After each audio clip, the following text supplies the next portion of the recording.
இனிமே கண்ணை மூடிட்டு கடலை எண்ணெய் வாங்கலாம். ஏன்னா மந்த்ரா கடலை எண்ணெய் இதயத்தின் தயாரிப்பு. வறுக்க பொரிக்க ஏன் எல்லா சமையலுக்கும் மந்த்ரா தான். மந்த்ரா கடலை எண்ணெய், அபார ருசி, ஆரோக்கியமான உடல் நலம். மக்களாட்சி வருது. நல்லாட்சினா எடப்பாடியார் தான். வாக்களிப்பீர் இரட்டை இலையே. திமுகவுக்கு செம்மட்டி அடி கொடுக்கிற இடத்தில் இன்றைக்கு பிரதமர் மோடி அவர்கள் கருத்தை தெரிவித்திருக்கிறார் பாராளுமன்றத்தில்.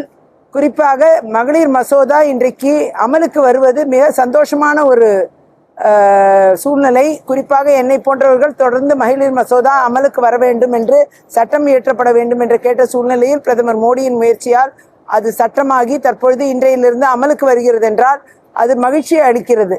குறிப்பாக இன்றைக்கு மகளிர் 33% மகளிர் சட்டமன்றங்களிலும் பாராளுமன்றங்களிலும் இன்றைக்கு பதவி ஏற்கக்கூடிய இடத்தில் வந்து விடுகிறார்கள். இன்றையிலிருந்து அது அமலுக்கு வருகிறது என்றால் அது மிகவும் ஒட்டுமொத்த மகளிருக்கும் செய்யக்கூடிய மிகப்பெரிய நன்மை. இதனால் மகளிருக்கு உண்டான பிரச்சனைகள் எல்லாம் சட்டமன்றத்திலும் பாராளுமன்றத்திலும் அதிகமாக பேசக்கூடிய இடத்தில், தீர்மானங்கள் நிறைவேற்றக்கூடிய இடத்தில் மாறும். கம்ப்ளீட்டா அரசியல் சிஸ்டமே மாறும். இதனால பொலிட்டிக்கல் சிஸ்டமும் மாறிடும். பெண்களை மையப்படுத்தி இருக்கக்கூடிய அரசியல் மட்டுமே வெல்லும் இனி இந்தியாவில். தென் மாநிலங்களில் கடுமையான பாதிப்பு ஏற்படும் என்கிற ஒரு குற்றச்சாட்டு சொல்றாங்க. தென் மாநில ஜனநாயக ரீதியா குறைந்தபட்ச இத்தனை நாள் காலாவாசம் கொடுத்து நோட்டீஸ் கொடுத்துதான் இந்த சட்டத்தை நிறைவேற்றணும். அதுக்குள்ள வாய்ப்புகள் கொடுக்காம ஜனநாயக படுகொலை செய்து மோடி செய்திருக்கிறார். எப்படி பாக்குறேன்? பெண்களுக்கு எதிராக திமுகவும் கூட்டணி கட்சிகளும் இருந்து கொண்டு இருக்கிறது. பெண்களுக்கு ஆதரவான மசோதா நிறைவேற்றப்படுவதால் இது நிச்சயமாக தென் மாநிலங்களுக்கு எந்த பாதிப்பும் ஏற்படுத்தாது. இது அதிகமான பெண்கள் அரசியலில் வர்றதுக்கான சாத்தியக்கூறுகளை ஏற்படுத்தும். அதை வேண்டுமென்றே திசை திருப்பும் இடத்தில் திமுகவும் அதன் கூட்டணி கட்சிகளும் திசை திருப்புகிறார்கள். டீலிமிட்டேஷன் சொல்லி திசை திருப்புறாங்க. அது பொய்யான ஒரு செய்தி. பெண்களுக்கு உண்டான மசோதா தான் தற்பொழுது நிறைவேற்ற அமலுக்கு வருகிறது. அதை இவர்கள் விரும்பவில்லை.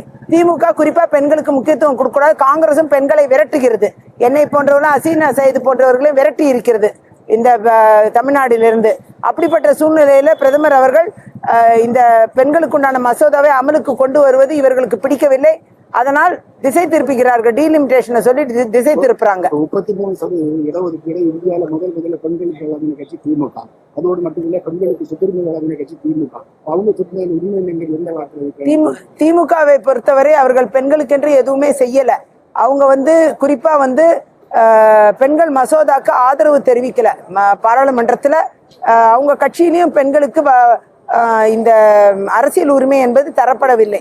இன்னைக்கு கனிமொழியே ரொம்ப குன்னி குறுகிதான் அங்க இருக்க வேண்டிய கட்டாயத்தில் இருக்கிறாங்க. நம்ம பார்த்துட்டு தான் இருக்கோம். அவங்களுக்கு எந்த முக்கியத்துவம் அளிக்கப்படவில்லை. கனிமொழியை முதலமைச்சர் ஆக்குவாரா மு.க. ஸ்டாலின் அவர்கள்? நிச்சயமா கிடையாது. உதயநிதியை தான் முதலமைச்சராக்க முயற்சி பண்ணுவாரு. அவங்க குடும்பத்தை தான் கொண்டு வருவாரு. ஆகையால பெண்ணுக்குன்னா சரி, அவங்க குடும்பத்துல இருந்தே ஒரு பெண்ணுக்கு கொடுக்கட்டும், அப்புறம் பிரச்சனை இல்லை. அதுவும் பண்ண மாட்டாங்க இல்லையா? எந்த பெண்ணுக்கு வாய்ப்பு தராங்க இவங்க திமுக? எந்த பெண்ணுக்கும் தரமாட்டாங்க. ஆகையால் இது எந்த வகையிலும் திமுக பெண்களுக்கு சாதகமா இல்லை. பெண்கள் அரசியல் முக்கியத்துவம் பெறுவதை அவர்கள் விரும்பவில்லை. பெண்கள் அரசியல் தலைவர்களா வர்றதையும் விரும்பல.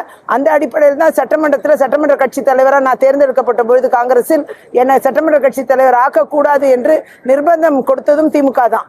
ஆகையால் தான் எனக்கு அந்த தலைவர் பதவி தரப்படாமல் இருந்தது. ஆகையால் பெண்களை ஏற்றுக்கொள்ளாத ஒரு திமுக, பெண் தலைவர்கள் முன்வரிசையில் இருப்பதை விரும்பாத ஒரு திமுகவை தான் நான் பார்க்கிறேன். சட்டமன்றத்தில் முன்வரிசையில் பெண்கள் இருக்கிறத அவங்க விரும்ப மாட்டாங்க.